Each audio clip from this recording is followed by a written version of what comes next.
तो मेरे सभी मुसलमानों से अपील है कि वहाँ ज़्यादा से ज़्यादा पहुँचे 22 जनवरी को। मस्जिदों में दरगाहों पर रहकर जो है वो श्री राम जय राम जय जय राम जय जय राम का जाप करे। श्री राम का विरोध करता है वो भारतीय नहीं हो सकता। तुम एक मस्जिद को खो चुके, वो तुम्हारी गफलत की वजह से हुआ था। कुर्सियों पर बैठने वाले ये जालिम लोग ये हमारी मस्जिदों पर सच्चाई हुई नजरों से देख रहे हैं।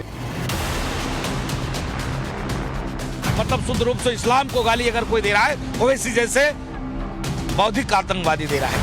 अरे भाई मुख में राम बगल में छुरी, ये मत करो जनता के साथ।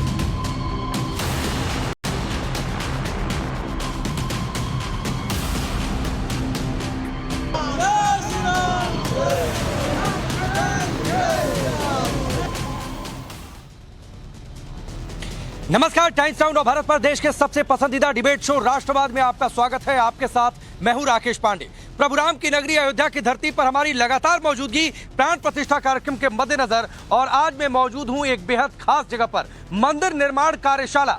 यानी राम मंदिर आंदोलन जब तक चला, पत्थरों को जहां पर तराशा गया, जहां पर पत्थरों को तैयार किया गया, खंभे तैयार किए गए, वहां पर इस वक्त मैं मौजूद हूं। कुछ तस्वीरें आप देख पा रहे हैं। यहां से पत्थरों को लेकर जाया गया, जो खंभे तैयार किए गए उन्हें लेकर जाया गया, जहां पर इस वक्त भव्य और दिव्य मंदिर बनकर तैयार चल रहा है। और अभी भी कुछ खंभों को जो ऊपरी के मंजिल में लगाए जाएंगे, उन खंभों को तराशने का काम अभी भी कुछ कारीगर, लेकिन चूंकि यह आखिरी दौर में, क्योंकि भव्य और दिव्य मंदिर धीरे धीरे आकार ले रहा है। ये तस्वीरें मंदिर निर्माण कार्यशाला से। लेकिन आगे बढ़ता हूं, एक और दिव्य और भव्य मंदिर बनकर तैयार हो रहा है। रामलला की प्राण प्रतिष्ठा को लेकर पूरा देश राममय हो चुका है, लेकिन पूरे देश में इस वक्त एक अलग तरीके का माहौल भी क्रिएट करने की कोशिश हो रही है। हिंदू मुसलमान सभी राममय हो चुके हैं, लेकिन इस बीच कुछ सियासतदान ऐसे हैं जो मुसलमानों को भड़काने का काम कर रहे हैं। वो मुसलमानों के राममय होने से बेचैन हैं। दरअसल राष्ट्रीय मुस्लिम मंच ने मुसलमानों को लेकर एक सर्वे किया है। इस सर्वे में दावा किया गया है, वो सबसे पहले मैं आपके सामने रखता हूं। 74% मुसलमान राम मंदिर के बनने से खुश है। 72% मुसलमान मोदी सरकार के पक्ष में है। 74% मुसलमानों ने माना है कि नरेंद्र मोदी भारत के सबसे सफल प्रधानमंत्री हैं। 26% हालांकि मुसलमान ऐसे भी हैं जिनका मोदी सरकार पर भरोसा नहीं है, लेकिन ये भरोसा रखने वालों की तुलना में काफी कम है। दिल्ली एनसीआर से लेकर एमपी छत्तीसगढ़ तक देश के 14 राज्यों में यह सर्वे किया गया। सर्वे के मुताबिक 70% मुसलमानों को लगता है कि भारत विश्व शक्ति के तौर पर उभरा है, वैश्विक शक्ति के तौर पर भारत की स्वीकार्यता बढ़ी है। इस सर्वे के साथ ही राष्ट्रीय मुस्लिम मंच ने मुसलमानों का राजनीतिक इस्तेमाल करने वाले मौलाना और उलेमाओं के राजनीतिक बहिष्कार की बात कही है। मुस्लिम राष्ट्रीय मंच ने इस सर्वे के बाद देश के सभी मुसलमानों से एक और अपील की है, और अपील की है कि 22 जनवरी को आप अयोध्या पहुंच सकते हैं, पहुंचिए। यह भी अपील की गई है कि जो अयोध्या नहीं जा सकते वो 22 जनवरी को अपने घरों, मस्जिदों, दरगाहों में राम नाम का 11 बार जाप करें और शाम को 5 दिए जलाएं। सुनिए। देखिए, 22 जनवरी को अयोध्या में श्री राम मंदिर का उद्घाटन है, तो मेरे सभी मुसलमानों से अपील है कि वहाँ ज़्यादा से ज़्यादा पहुँचे 22 जनवरी को। और यदि नहीं वहाँ जा पाते हैं तो अपने घरों पर और मंदिरों में, मस्जिदों में, दरगाहों पर रहकर जो है वो श्री राम जय जय राम जय जय राम का जाप करे कम से कम 11 बार, और शाम को 5 दीप जलाए अपने घरों पर भी और मस्जिदों में भी, दरगाहों में भी। राम जन जन में है, कन कन में है, हर जन हर कन राम से है। राम सबके हैं और श्री राम हम सब के पूर्वज हैं, हम सब उनके वंशज हैं। और जो श्री राम के मंदिर का उद्घाटन के मंदिर का विरोध करता है या श्री राम का विरोध करता है, वो भारतीय नहीं हो सकता। तो आप देखिए राष्ट्रीय मुस्लिम मंच क्या सोचता है। 74% मुसलमानों के हवाले से दावा किया जा रहा है, वो भी आपने सुना। मुसलमान एक और खुश नजर आ रहे हैं, लेकिन यही बात मुसलमानों का सबसे बड़ा हितैषी, खुद को समझने वाले असदुद्दीन ओवैसी को शायद चुभने लगी है। ओवैसी सर्वे के बाद बौखला गए और एक बार फिर से मस्जिदों के नाम पर मुसलमानों को भड़काने का काम कर रहे हैं। सुनिए उन्होंने क्या कुछ कहा। हमारी जिम्मेदारी है कि हम मस्जिदों की हिफाजत करें, और कुदरत हमारा आज से पुकार कर कह रही है कि तुम एक मस्जिद को खो चुके, वो तुम्हारी गफलत की वजह से हुआ था। अगर आप होश के नाखून नहीं लेंगे तो फिर ये तमाम जो लोग आज इख्तिदार की कुर्सियों पर बैठने वाले ये जालिम लोग, ये हमारी मस्जिदों पर ललचाई हुई नजरों से देख रहे हैं। वो जानते हैं कि मुसलमान को मस्जिद से दूर कर दो, फिर ये निहत्ता हो जाएगा। तो इसलिए बहुत जरूरी है मेरे अजीज दोस्तों और नौजवानों और माँ बाप, अकेले मत जाइए मस्जिद को, अपनी औलाद को साथ लेकर जाइए। सिर्फ जुमे के दिन नहीं बल्कि हर वक्त की नमाज मस्जिदों में अदा करिए, अपनी मस्जिदों को आबाद रखिए। ओवैसी ने मुसलमानों को भड़काने का काम किया तो जवाब अयोध्या से हिंदू धर्म गुरुओं ने दिया। हनुमानगढ़ी के महंत राजू दास ने ओवैसी को बौद्धिक आतंकवादी तक कह दिया। सुनिए। ओवैसी साहब, आपकी जो बौद्धिक आतंकवाद वाली जो व्यवस्था है, जो आप हिंदुस्तान के मुसलमानों को डराकर और अपनी राजनीतिक रोटी सेकना जो चाहते हो, वो हिंदुस्तान का मुसलमान समझ चुका है, नहीं होने वाला है। क्योंकि हर व्यक्ति जान चुका है इतने दिनों में कौन अपना है कौन पराया है। हर व्यक्ति अमन चैन शांति चाहता है। अरे भाई, बाबर एक आक्रांता था, लुटेरा था, चोर था, नीच था, बलात्कारी था। मैं नहीं कह रहा हूं, ये इतिहास में वर्णन है। इसके अलावा भी बाबर पराये पुरुष से संबंध रखता था, मानवता को भी कलंक करने वाला कार्य करता था। आप ऐसे को इस्लाम से जोड़े हो, मतलब शुद्ध रूप से इस्लाम को गाली अगर कोई दे रहा है, ओवैसी जैसे बौद्धिक आतंकवादी दे रहा है। एक तरफ ओवैसी तो दूसरी तरफ कांग्रेस पार्टी मोदी सरकार को निशाने पर ले रही है। कांग्रेस अध्यक्ष मल्लिकार्जुन खड़गे ने अपनी न्याय यात्रा के पहले दिन ही मुहावरे के सहारे पीएम मोदी पर तंज कसा। सुनिए। वो समंदर के ऊपर शहर करते फिरते हैं और बैठे जगह जप करते बैठते हैं, राम राम राम राम। अरे भाई, मुख में राम बगल में छुरी, ये मत करो जनता के साथ। लेकिन इस देश में एक अलग तरीके की तस्वीर भी दिखाई दे रही है जो इन सियासतदानों को बेचैन कर रही है। कांग्रेस और ओवैसी जैसे सियासतदानों की बेचैनी को बढ़ाने वाली एक तस्वीर मैं आपको दिखाता हूं। यह तस्वीर लखनऊ की है। तमाम मुस्लिम महिलाएं मोदी भाईजान का शुक्रिया करने आई। आज डिबेट शुरू करूं, सवाल मैं आपके सामने रखूं, उससे पहले आपको इन्हें जरूर सुनना चाहिए।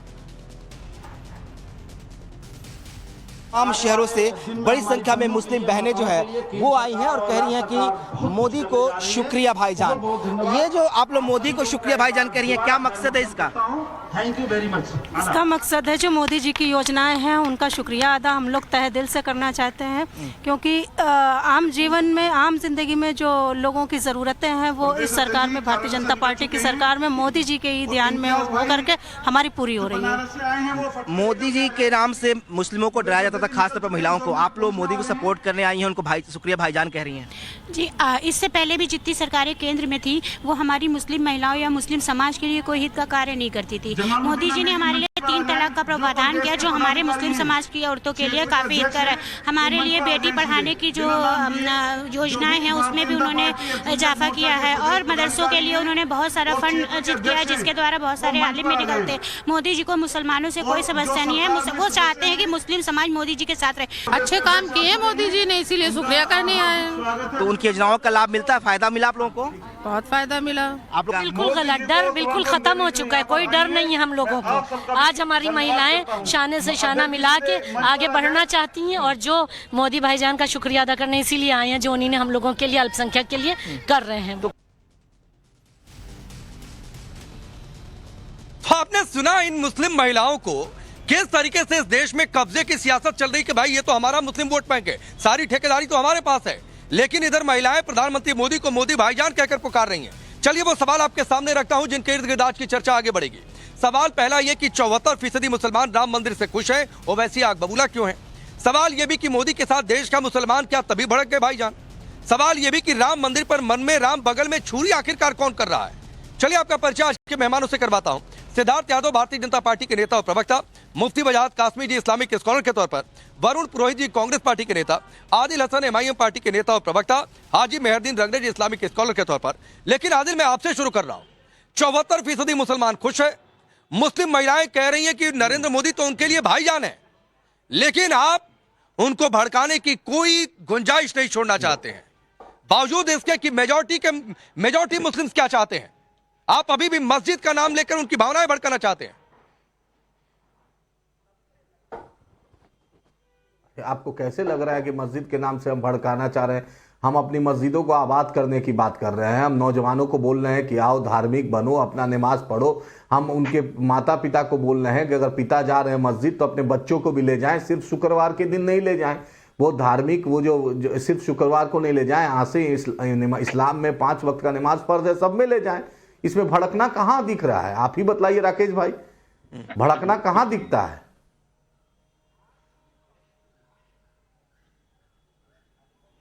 मुझे तो ऐसा कुछ नहीं दिखता है कि मैं आदिल आपको बता रहा हूं, बेचैनी तो मैं आपको बता क्यों हो रही है? मैं मीडिया आपको को बता समझ रहा में हूं, नहीं आ रहा है। मैं आपको बता रहा हूं, 10 सेकंड दीजिए, मैं आपको बता देता हूं क्यों मैंने ये सवाल पूछा। मैं आपको बता देता हूं, ओवैसी ने कहा कि कुर्सी पर बैठे जालिम लोग हमारी मस्जिदों को ललचाई बुरी नजरों से देख रहे हैं। ये क्या मतलब है? अगर सिर्फ कहते कि मस्जिदों में जाइए, नमाज अता करिए, आबाद रखिए, कौन इसको गलत कह रहा है?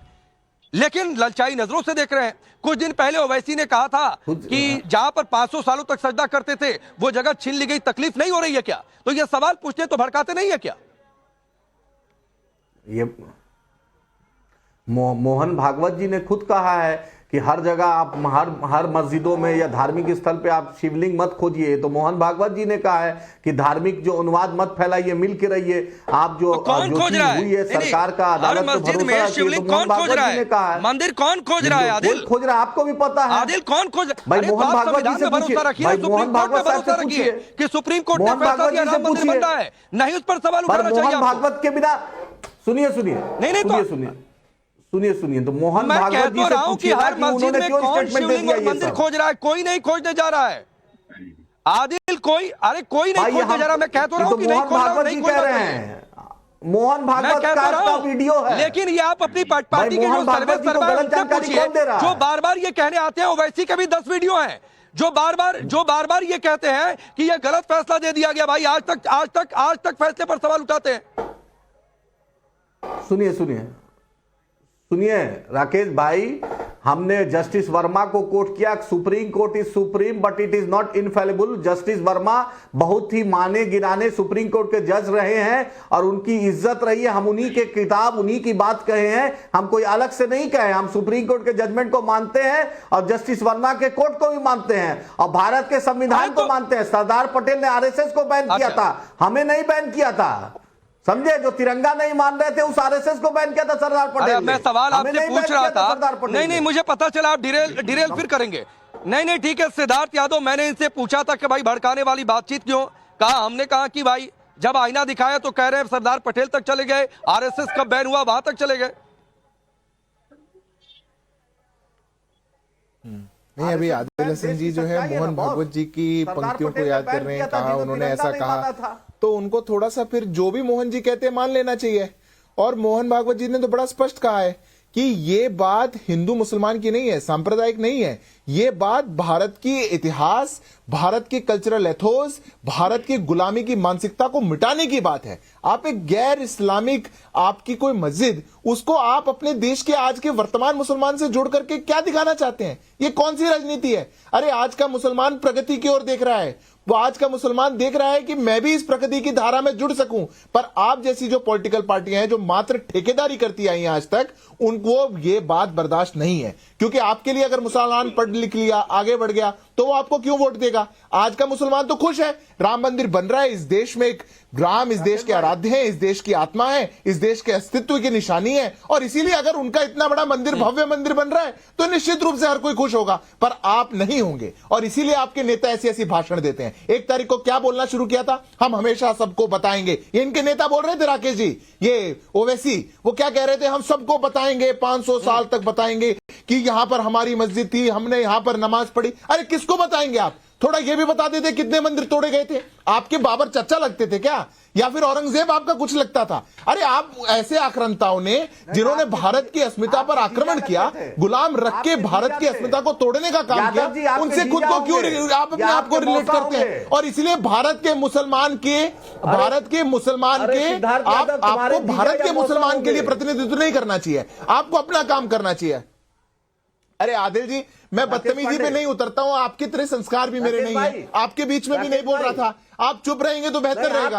आप चाहेंगे कि मैं आ रहा हूँ बीच में, मैं आ रहा हूँ बीच में। सिद्धार्थ यादव एक मिनट, सिद्धार्थ यादव एक मिनट। आदिल हसन सुनिए ना, आदिल हसन सुनिए, अरे आदिल हसन सुनिए, आदिल भाई एक तो बात है, सुनिए सर, सुनिए, जो आपको अपनी बात रखनी है रखिए। अरे सुनिए ना भाई, आदिल प्लीज, मैं बाहर से हूं, वरना मुझे सबकी आवाज डाउन करवानी पड़ेगी अपनी बात कहने के लिए। रुक जाइए, सुनिए पहले आदिल सवाल सुनिए। नंबर 1 बात, आपको तुम तड़ाक पर नहीं उतरना चाहिए। नंबर 2 बात, व्यक्तिगत नहीं होना चाहिए। नंबर 3 बात, जो कहिए तर्कों के साथ रहिए। और सबसे बड़ी बात यह है कि आप मोहन भागवत को कोट करें तो मानिए ना आरएसएस की सारी बात। आरएसएस के नाम पर आपकी पार्टी कितना जहर उगलती है, ओवैसी क्या कुछ नहीं बोल चुके हैं, मानते हैं क्या आप आरएसएस की सारी बात? सुनिए राकेश भाई, उन्होंने औरंगजेब बाबर से उन्होंने रिश्ता का बात की। हम आदम अलैहिस्सलाम को मानने वाले हैं। भारत मेरी मिट्टी है, जिंदा भी रहेंगे, इस देश के लिए जान भी देंगे और इसी देश में मरेंगे भी। जिसको बाबर से रिश्ता है वो रखे, हमारे इसमें आदम से रिश्ता है, हमें संविधान तो ठीक है ना। बाबर और औरंगजेब की कब्र पर कौन जाकर फूल चढ़ा के आता है? कौन जाकर फूल चढ़ाकर आता है? वो भी इस देश ने तस्वीरें देखी है आदिल। कौन जाकर फूल चढ़ाकर आता है? वो भी इस देश ने तस्वीरें देखी है। तो मैं रिश्तेदारी जोड़ने की बात नहीं करूंगा, मैं आगे बढ़ रहा हूं। रुक, ठीक है, बोलने दीजिए। अरे रुक जाइए, बाकी मेहमान भी है आदिल, रुक जाइए, थोड़ा सा इंतजार करिए, थोड़ा सा इंतजार करिए, नहीं रुक जाइए। अरे बाकी मेहमान इंतजार कर रहे हैं, रुकिए। 10 सेकंड, हाँ 10 सेकंड, नहीं 10 सेकंड, अरे 10 सेकंड, सिर्फ 10 सेकंड। बहादुर शाह जफर के मजार पर मोदी जी गए थे और औरंगजेब के मजार पे हम जाएंगे, और प्रकाश अंबेडकर भी गए थे। इनकी हिम्मत नहीं है, प्रकाश अंबेडकर जो अंबेडकर साहब के पोता हैं, इनकी हिम्मत नहीं है उनको बोलने की। ये सिर्फ मुसलमान को टारगेट करते हैं। औकात है तो प्रकाश अंबेडकर साहब के बारे में बोले। आप क्या करते हो? औरंगजेब को भारत के मुसलमान को प्रतीक बताना चाहते हो, आइडल बताना चाहते हो, फिर फूल चढ़ाते हो मजार पे। किसकी बात कहां करते हो? औरंगजेब नहीं है आज के मुसलमान का कोई आइडल। आदिल भाई, आपकी पार्टी कितनी कोशिश करिए, जाइए, चलिए ठीक है, सिद्धार्थ भाई हो गया। नहीं, उन्होंने तो खुलकर कह दिया कि जाएंगे वो मजार पर, और औरंगजेब की मजार पर गए थे, वो जाएंगे तो फिर तो छोड़ दीजिए, मैं बात ही नहीं करूंगा। देश की जनता बहुत समझदार है, वो समझ गई होगी। वरुण पुरोहित, मैं आपके पास आ रहा हूं, उसके बाद मेहरदीन आपके पास आऊंगा। वरुण पुरोहित जी, मुंह में राम बगल में छुरी, ये कहावत इस्तेमाल कर रहे हैं मल्लिकार्जुन खड़गे जी, लेकिन निमंत्रण आता है साहब, आप अस्वीकार कर देते हैं। तो किसके मुंह में राम, किसके बगल में छुरी? आप 22 तारीख को जाना तक नहीं चाहते हैं प्राण प्रतिष्ठा कार्यक्रम में। राकेश जी, आपको मकर संक्रांति की शुभकामनाएं। आपको बहुत बहुत धन्यवाद। अयोध्या की शाश्वत और पवित्र भूमि के दर्शन आपने घर बैठे करा दिए ब्राह्मणों को, उसके लिए आपका बहुत बहुत धन्यवाद करता हूं। देखिए, मल्लिकार्जुन खड़गे साहब ने जो कहा है, वो राजनीतिक स्वरूप जो करने की प्रेजेंटेशन करने का प्रयास किया गया है, उसके संबंध में कहा है। जो जिस प्रकार से इन्होंने इसका आस्था के मॉडल को रेवेन्यू मॉडल बना दिया, इतनी आर्थिक होगी, इससे इतनी इकोनॉमी हो जाएगी, इतना धंधा होगा। कोई व्यापार होता है क्या आस्था का केंद्र? आपने उसको आस्था केंद्र को टूरिस्ट प्लेस बनाने में लग रहे हो, उसका ऑब्जेक्शन है। आप अभी देखिए, इन्होंने वहां पे 100 कॉमर्शियल प्लेन्स की, अयोध्या का विकास ना हो आपके हिसाब से, अयोध्या का विकास ना हो, अयोध्या का विकास ना हो आपके हिसाब से। रिलीज आस्था स्थल की बात करो, धार्मिक स्थल की नहीं, तो देश में, अरे देश में और भी, अरे सुनिए वरुण पुरोहित जी, देश में और भी धार्मिक स्थल हैं जिन्हें इस तरीके से डेवलप किया गया है। साउथ में चले जाइए, बड़े बड़े मंदिर आपको दिखाई दे जाएंगे। शिरडी चले जाइए, वहां पर कितना चढ़ावा चढ़ता है, वो सब कई बार उस पर खबरें चल चुकी हैं। तो इस तरीके से मत करिए, इसीलिए कह रहा हूं कि मुंह में राम बगल में छुरी, किस पर कहावत ये फिर बैठ रही है। प्राचीनता, विरासत समाप्त करना गलत है। आप कितना कहिए, अगर प्राचीन को 5000 10,000 साल पुराना मंदिर, प्राचीनता विरासत समाप्त हो रही है। और किस प्रकार के आप इसको टूरिस्ट प्लेस किस प्रकार से बना रहे हो, मेरे ये समझ में नहीं आ रहा। वहां पे आप इतने कॉमर्शियल प्लेन आएंगे, इतने चार्टर प्लेन आएंगे, जिन्होंने चंदा दिया उनको बुलाया क्या? 1-2 प्रतीकात्मक आदमी का नाम ले देते हैं, जिन्होंने 3,500 करोड़ ट्रस्ट का ये कहते हैं चंदा दिया, तो ट्रस्ट को उनको निमंत्रित करना चाहिए था। भाई मंदिर पे हमारा कोई ऑब्जेक्शन नहीं, हम तो श्री राम के, आपको तो मैंने कहा ना, पावन और शाश्वत धरती है। शाश्वत मतलब प्रलय के बाद भी अयोध्या से। नहीं, ये बड़ी बात आपने कही है। राकेश जी, आप मुझे जवाब देने का अवसर दीजिए। पूंजीवादी जो मॉडल है ना इनका, पूंजीवादी मानसिकता, उसका ऑब्जेक्शन है। नहीं, ठीक है, चलिए, नहीं, मैं कहूंगा तो आप टैगिंग करेंगे। सिद्धार्थ यादव, अरे रुकिए, सिद्धार्थ यादव 30 सेकंड में आपको दे रहा हूं। ये कह रहे हैं ये मंदिर के कभी विरोधी ही नहीं थे जी। देखिए, सबसे पहली बात तो 3 बातें इन्होंने कही, तीनों बात का जवाब दूंगा। सबसे पहली बात तो ये कह रहे हैं कि वहां पर कमर्शियल क्यों डेवलप कर रहे हो, मतलब विकास सारा जीजा जी का हो जाए। बड़े बड़े मॉल खुल जाए तो जीजा जी के खुल जाए। कोई गरीब देश का व्यक्ति कहीं पे जाके 2 दुकान खोल ले और वहां कुछ अपना फायदा ले ले, वो आपको बर्दाश्त नहीं। और मैं विकास जी मैं आपके बीच में नहीं बोल रहा था। पुरोहित जी आप बड़े सज्जन व्यक्ति हैं, आप सज्जन व्यक्ति हैं, आप बीच में नहीं बोलते हैं तो सुनिए, तो बात तो सुनिए। आपके बीच में मैंने नहीं बोला था। नहीं, मैं नहीं बोलता हूँ बीच में। अरे आपको क्यों मिर्ची लगी? आपके जीजा के लिए थोड़े बोला, आपको क्यों मिर्ची लगी? आपको मैं तो खुल के बोल रहा हूँ। अब आप सुनिए, अब आप ऐसी बात ऐसे उत्तेजित मत, मिर्ची लग गई पुरोहित जी, मिर्ची लग गई, ऐसी मिर्ची मत लगवाइए, मिर्ची मत लगवाइए, अरे ऐसी मिर्ची नहीं लगवानी चाहिए। सुनिए बात सुनिए, अब आप बात सुन लीजिए। पुरोहित जी आपके नंबर ऊपर वरुण नोट हो गए। जी बात प्लीज सुन प्लीज लीजिए। मैं प्लीज सिद्धार्थ जी 10-15 सेकंड में अपनी बात पूरी करिए। 2 मेहमान अभी तक नहीं बोले जी।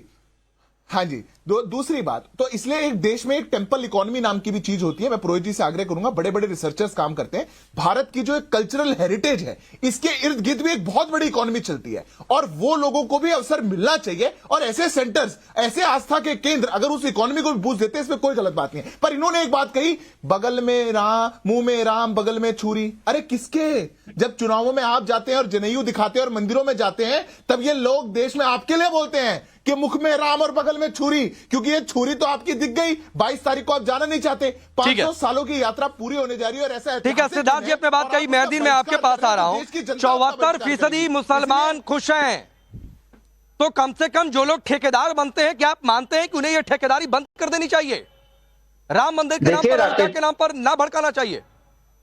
देखिए राकेश भाई, मैं कहना चाहूंगा राष्ट्रीय मुस्लिम मंच को कोई भी मुसलमान सीरियस नहीं लेता और वो एक बीजेपी की एक बी टीम है जो बीजेपी की सपोर्ट करती आती नजर आती है और मुसलमानों को इकट्ठा करती हुई नजर आती है, मगर जमीन पर मुसलमान मुस्लिम मंच से नहीं जुड़ता। दूसरी बात, 1992 का दिन हम कैसे भूल जाएंगे राकेश भाई? तो किससे जुड़ता है? कौन से नहीं, किससे जुड़ता है? मुगलों के कौन से किससे जुड़ता है मेहरदीन? हमारी बाबरी मस्जिद को शहीद करा, ये भी इतिहास लिखा जाए। अरे किससे जुड़ता है? छोटे सवाल का छोटा जवाब, किससे जुड़ता है? बाबर और औरंगजेब को मानने वालों से जुड़ता है क्या आपके हिसाब से? क्या ओवैसी साहब, आपको क्या जलन हो रही है? भाई मुसलमान अगर नमाज भी पढ़ेगा तो और क्या करेगा? अगर वो मस्जिद में आएगा और हम उनको बताएंगे कि वहां, मेरी बात सुनिए, वहां मस्जिद थी। अरे मेहरदीन अरे सुनिए ना, लगातार मत बोलिए। आपने कहा कि मुसलमान राष्ट्रीय मुस्लिम मंच से नहीं जुड़ रहा है, तो आपके हिसाब से किससे जुड़ रहा है? बाबर औरंगजेब को मानने वालों से जुड़ रहा है क्या? देखिए मैं क्या कह रहा हूँ राकेश भाई, जिन्होंने मस्जिद को शहीद किया वो कौन? वो नाथुराम गोडसे के वंशज थे। उन्होंने क्यों दोहराया आपको? अरे जो सवाल पूछूं उसका जवाब दिया करिए, वरना मैं आगे बढ़ जाऊंगा। मैं बताएंगे नहीं, क्या ये इतिहास नहीं बनेगा? क्या इतिहास नहीं है देश का? 1992 में गैर संवैधानिक तरीके से मस्जिद को तोड़ दिया, शहीद कर दिया मस्जिद को। वजाहत कासमी जी अभी भी, अच्छा रुक जाइए। वजाहत कासमी जी अभी भी नहीं समझ में आ रहा है मेहरदीन को। वो सीधे कह रहे हैं कि भाई राष्ट्रीय मुस्लिम मंच कौन है, मुसलमान जानता ही नहीं है, जुड़ता ही नहीं है।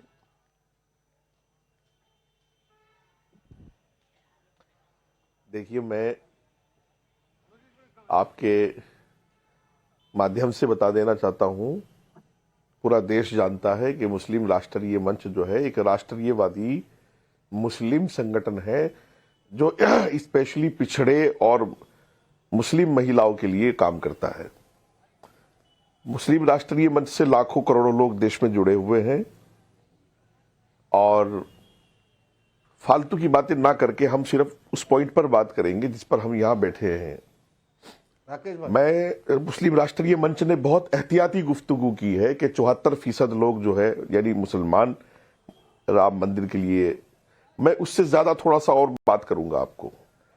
चंद मुट्ठी भर लोगों को छोड़कर राकेश भाई पूरे हिंदुस्तान के मुसलमान, मुस्लिम अच्छे जो पढ़े लिखे लोग हैं उन समेत राम जी से मोहब्बत करते हैं, राम जी से ताल्लुक रखते हैं और मुसलमानों का भी वही मानना है कि राम जो है वो हर भारतीय के लिए जो है अकीदत का और मोहब्बत का और फिर उनके लिए सम्मान का नाम है। और जो 22 जनवरी को कार्यक्रम होने जा रहा है उसके लिए मुसलमानों की आस्थाएं हैं, मुसलमानों की तरफ से मुबारकबाद है, मुसलमानों की तरफ से मोहब्बत का पैगाम है और हजारों लोग उसमें शिरकत भी कर रहे हैं। उलमा भी जा रहे हैं, इमाम भी जा रहे हैं, पेशवा भी जा रहे हैं। नफरत की बात हमें नहीं करनी चाहिए। नफरत की बात जो है वो मुल्क को, कौम को, खासतौर से मुसलमानों के लिए वो तरक्की का बाइस नहीं बनेगी। हमें ठीक है मोहब्बत की बात करनी आदिल, चाहिए। एक बात जो और वजाहत कासमी जी ने कही, मैं चाहूंगा एक अच्छे नोट पर आज समाप्त करेंगे। आप मुबारकबाद देंगे इस देश में 22 जनवरी के लिए? देखिए, इस देश में संविधान चलेगा, हम हर धर्म की इज्जत करते हैं, हर धर्म को अधिकार संविधान देता है कि अपनी अपनी धर्म को पालन करे। सब ये आज देश उन्नति प्रगति नहीं, मुबारकबाद देंगे कि नहीं? हाँ या ना में बोल दीजिए, मैं समाप्त करूंगा। का नारा नहीं लगा, समय नहीं है, सवाब का समय है। सुनिए मैं तो बोल रहा हूं कि भाई सबको अपने धर्म का अधिकार है। वजाहत कासमी साहब को बोलिए मुस्लिम एमपी और मुस्लिम मिनिस्टर बनवा दीजिए। हम दे रहे हैं हमारी नहीं, आप मुबारकबाद देंगे कि नहीं? आज हम हर इस देश का संविधान सबको, अरे यार शुभकामनाएं बोल रहे हैं। नहीं, सबके लिए नहीं, अरे राम मंदिर के लिए शुभकामनाएं, मुबारकबाद दे रहे हैं कि नहीं? अपने धर्म को पालन करें। राकेश नहीं, राम मंदिर के लिए शुभकामनाएं, मुबारकबाद आप दे रहे हैं कि नहीं? आदिल, करोड़ लोगों की खुशी में शरीक होना चाहिए। हम चाहते हैं। चलिए ठीक है, चलिए आपकी पॉलिटिकल मजबूरी है, कहा देंगे आप, ठीक है। बहुत बहुत शुक्रिया आप सभी का हमसे जुड़ने के लिए। वक्त इतना ही है सर, बहुत बहुत शुक्रिया। रुकेंगे ब्रेक के लिए। 6 बजे देखिएगा कड़कड़ में राम स्वाति के साथ।